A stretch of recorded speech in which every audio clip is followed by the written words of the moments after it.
Bonjour, c'est Romain du podcast Parlons Design. On se retrouve aujourd'hui pour l'épisode du 14 février à la conférence Awards d'Amsterdam. J'ai été invité par Adobe à cet événement et je les remercie beaucoup. On m'a demandé dans les commentaires du premier épisode pourquoi j'ai été invité. Donc c'est bien évidemment grâce au podcast, donc grâce à la communauté qui me suit. Donc je vous remercie également. Donc ce matin, c'était 8h30 le rendez-vous, les conférences commençaient à 9h30, on a eu un badge, une petite poche, un tote bag vachement sympa avec quelques petits goodies dedans. Et puis ça a commencé, au long de la journée il y a eu un total de 12 conférences, il me semble, qui duraient environ une demi-heure chacune, c'était vraiment passionnant, même si à la fin de la journée je commençais à fatiguer, donc tout en anglais, voilà. Une conférence à Amsterdam quoi, mais c'était super intéressant, donc je vais vous faire un petit récap on va dire de cette journée, de ce qui m'a marqué, des points intéressants, et puis dans des futurs épisodes certainement je ferai des débriefs un peu plus complets sur des présentations qui m'ont spécialement touché.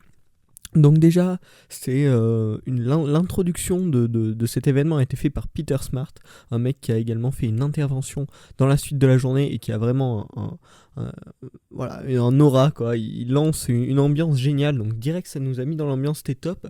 Et le premier intervenant c'était Pablo Stanley, donc un mec qui travaille chez InVision et qui est également youtubeur. Donc en gros l'idée de son speech c'était de parler du design efficient, du design qui va permettre qui va permettre à l'utilisateur d'accomplir son but rapidement. Donc pour ça, il nous a pris tout l'exemple de la galère qu'étaient les cassettes à l'époque pour écouter la musique qu'on devait enregistrer. Enfin, moi, c'est une époque que j'ai pas connue, quoi. Mais il nous a fait tout un storytelling à ce propos-là, avec des petites illustrations animées relativement simples, mais qui vraiment ont apporté une touche à cette présentation qui était top. Même sa façon de parler était vraiment intéressante. À la limite, le message de fin, donc sur ce côté, créer un design efficace, parce que les cassettes, c'était pas du tout le cas, quoi, était intéressant.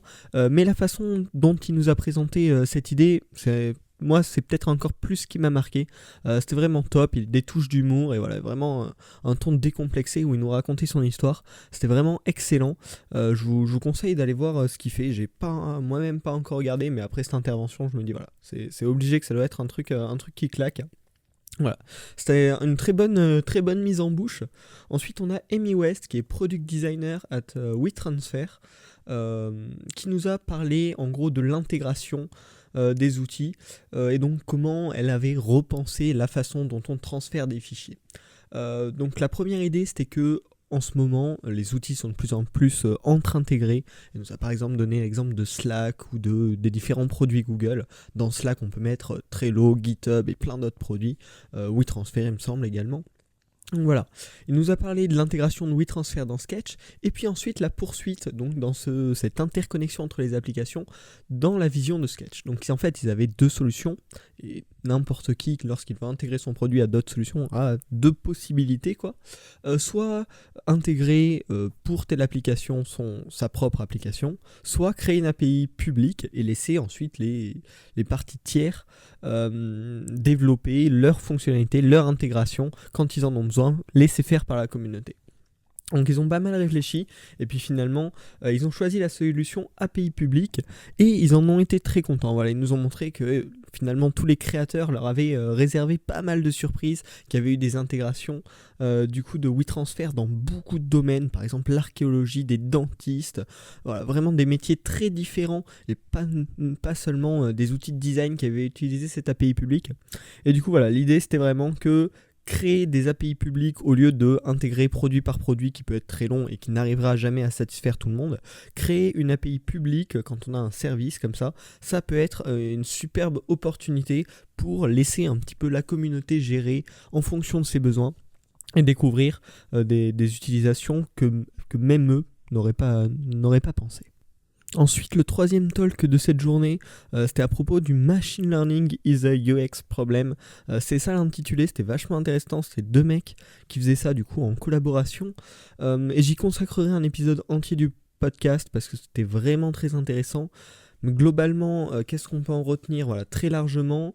D'abord, ils nous ont fait une définition de l'intelligence artificielle en terminant par conclusion que dès que quelque chose marche, on l'appelle plus intelligence artificielle. Il prenait par exemple l'exemple de Deep Blue, donc qui avait battu il y a plusieurs années maintenant le meilleur joueur d'échecs du monde. Et puis en fait, une fois que ça avait marché, on s'est bien avoué qu'au final, il réalisait juste beaucoup de calculs bêtes et que ça avait rien d'intelligence artificielle. Et du coup, l'idée, c'était qu'à chaque fois que c'est dépassé, que ça marche, on se dit que avant qu'on arrive au stade d'intelligence, on est encore très loin, quoi. Voilà, ça c'était un petit peu la base du speech. Et puis ensuite c'était comment l'UX designer, quelles sont les responsabilités de l'UX designer dans la mise en place d'un système de machine learning dans un projet. Mais on y reviendra dans un podcast complet dédié à cela. Voilà, ensuite on a eu un petit break, il y en a bien besoin, parce que même si c'est super intéressant, c'est vachement fatigant. Ensuite, du coup, vers 11h30, on a eu un talk de Quest Agency qui était plutôt global. C'est pas un des trucs qui m'a le plus impressionné, qui m'a le plus motivé et inspiré, on va dire. Mais l'idée globale, c'était en gros rester un enfant, suivre ses idées, ses envies, ses passions, tester et échouer à répétition, continuer à explorer, faites plein de trucs. Et pour trouver des idées, vous avez besoin d'explorer un max. Toujours commencer de la base et essayer des choses, suivre ses inspirations, ses idées. C'était un peu ça l'idée globale que j'en ai tirée. Mais voilà, c'est pas ce qui m'a le plus passionné dans cette journée. Ensuite, on a eu un talk de Reza Cuevas, qui est conversion et UX spécialiste chez Google, et qui nous a parlé de l'importance de la vitesse de chargement des pages. Donc moi je trouvais ça super intéressant parce que je vous en ai déjà parlé dans le podcast. C'est vraiment un truc auquel je crois et qui nous a été prouvé donc là par cette spécialiste de chez Google. Donc en gros, ce qu'elle nous a dit, c'est que la vitesse de chargement, ça va jouer sur l'expérience utilisateur et donc finalement sur les revenus de l'entreprise. Au fur et à mesure du temps, alors que les connexions internet ont relativement augmenté, le poids des pages a lui aussi énormément augmenté et les utilisateurs mobiles sont de plus en plus nombreux. Bon, là je vous apprends rien jusqu'à maintenant. Une stat qui était assez intéressante, c'est que dans les facteurs les plus importants qui impactent l'expérience utilisateur, la vitesse de chargement est la plus importante. Voilà, selon le sondage qu'elle nous a présenté, c'était vraiment la cause la plus importante, le facteur le plus important dans une bonne expérience utilisateur. Un des points importants également, c'était que le temps d'attention humain il y a une stat d'il y a un peu plus de 20 ans qui devait être de 13 secondes environ, et en 2013, une nouvelle étude montrait que le temps d'attention humain moyen était passé à 8 secondes, ce qui implique qu'il faut des interfaces plus rapides, qui répondent plus vite pour s'adapter à ce temps d'attention plus court, tout simplement. Et en fait, finalement, l'idée, c'était que la performance, c'est vraiment une feature essentielle du design. C'est vraiment quelque chose à prendre en compte. Elle nous a proposé quelques solutions déjà pour pouvoir mettre en application cela et améliorer la vitesse de chargement de nos pages. La première idée, qui est un petit peu technologique, c'est vachement lié avec le développement, c'est de prioriser le contenu visible dès le début et puis charger en décalé le reste de la page que l'utilisateur ne va pas voir. Aussi de définir des métriques de l'étape de l'avancement du chargement d'une page qui vont permettre de voir au bout de combien de temps l'utilisateur comprend que la page charge, au bout de combien de temps il a du contenu utile sur la page et au bout de combien de temps la page est complètement utilisable. Voilà, c'est différentes métriques qui peuvent être calculées pour déterminer si notre site charge rapidement ou non. Voilà, différentes étapes à analyser. Également, elle parlait de l'utilité des animations de chargement qui permettent vraiment à l'utilisateur d'avoir l'impression d'attendre moins longtemps. Et également, elle proposait de trouver des solutions pour améliorer l'humeur de l'utilisateur, car pareil, selon quelques stats qu'elle nous a présentées, plus un utilisateur va être heureux, plus il va avoir l'impression d'attendre un temps court. Voilà. C'était juste assez logique en soi, mais vachement intéressant. Et elle nous a donné l'exemple de l'application web de Pinterest qui, en mettant en place tout un système de préchargement, de cache, une fois qu'il l'a mis en place, il a pu observer un temps passé par ses utilisateurs sur la plateforme de plus de 40% et un engagement augmenté de 60%. Donc forcément, c'est des stats qui donnent envie et qui prouvent que c'est vraiment important de réfléchir au temps de chargement d'un design qu'on va créer et pas justement penser uniquement esthétique, mais penser également optimisation du temps de chargement. Ensuite, on arrive au dernier talk de la matinée par Peter Smart, donc celui qui nous avait introduit la séance, l'événement Award. Donc le titre c'était Creating Magic. Son talk était juste passionnant, il avait vraiment une façon de parler, une façon d'interagir avec les spectateurs qui était folle. J'ai vraiment trouvé cette conférence géniale et ce mec vraiment génial. Bon là l'épisode va durer longtemps, donc je vais devoir adapter le format. On va ressortir les 2 idées principales parce que ouais, la forme était géniale et le fond l'était également. En gros, il nous a présenté un projet qu'il avait fait pour une compagnie de bateaux, de voyage dans les Caraïbes. Ouais, il nous a fait tout le suivi pour nous présenter un peu sa philosophie. Franchement, c'était une tuerie ce talk. J'étais très content d'y être. Et un concept que j'ai bien aimé, c'est que lui, il critiquait pas mal le MVP, Minimum Viable Product, et il proposait le concept du Minimum Lovable Product. Donc, en gros, l'idée que pas sortir le produit minimum, mais le produit minimum que les gens pourraient aimer, tu vois, le produit minimum où les gens pourraient quand même avoir le coup de cœur pour ce produit. Donc j'ai trouvé ça vachement intéressant parce que c'est vrai qu'on voit beaucoup parler de MVP et donc là cette idée de MLP, on peut appeler ça comme ça, me paraissait super intéressant. Et une petite citation aussi que j'ai notée qui m'a pas mal saisi, c'est les conventions sont juste une permission d'essayer mieux. Ouais, bon, ma traduction n'était pas ouf comme ça en direct. Et voilà, en gros, il y a des conventions, oui, c'est vrai, les utiliser, ça permet d'avoir directement des bons résultats, mais c'est pas pour autant qu'il ne faut pas essayer de changer.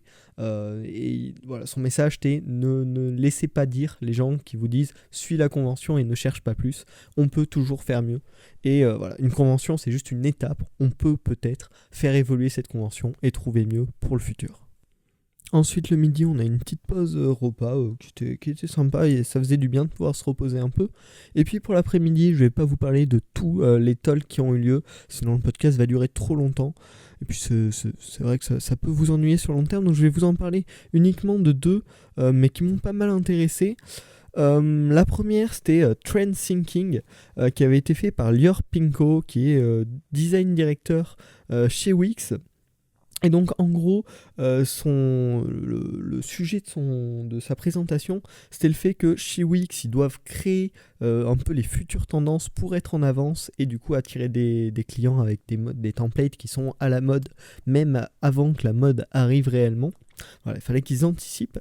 Et du coup, il nous a parlé de comment il déterminait un petit peu qu'est-ce qui allait être à la mode plus tard. Donc pour lui, comment une couleur, un style, une tendance devenait à la mode, c'était en 5 étapes. Le premier, ça faisait son apparition sur les médias sociaux, donc sur les réseaux sociaux et tout.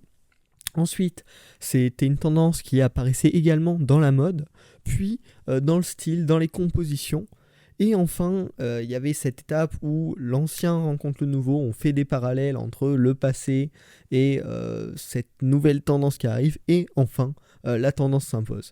Donc, comme ça paraît assez abstrait dans sa présentation, il nous donnait plein d'exemples qui nous montraient que c'est vrai, finalement, dans pas mal de tendances actuelles, on pouvait retrouver ce pattern. Voilà, cette évolution de la tendance qui apparaît d'abord sur les réseaux sociaux, et puis qui commence à choper un petit peu tous les domaines. C'était vachement intéressant et il nous disait que les tendances venaient principalement de 4 domaines. Premier, la technologie. Il nous donnait par exemple l'exemple de la réalité virtuelle. C'est une nouvelle technologie et ça a inspiré un nouveau style qui apparaît sur certains sites, sur certaines apps. Ensuite, il nous a parlé de la politique qui, pareil, avec certains mouvements qui vont par la suite lancer des tendances.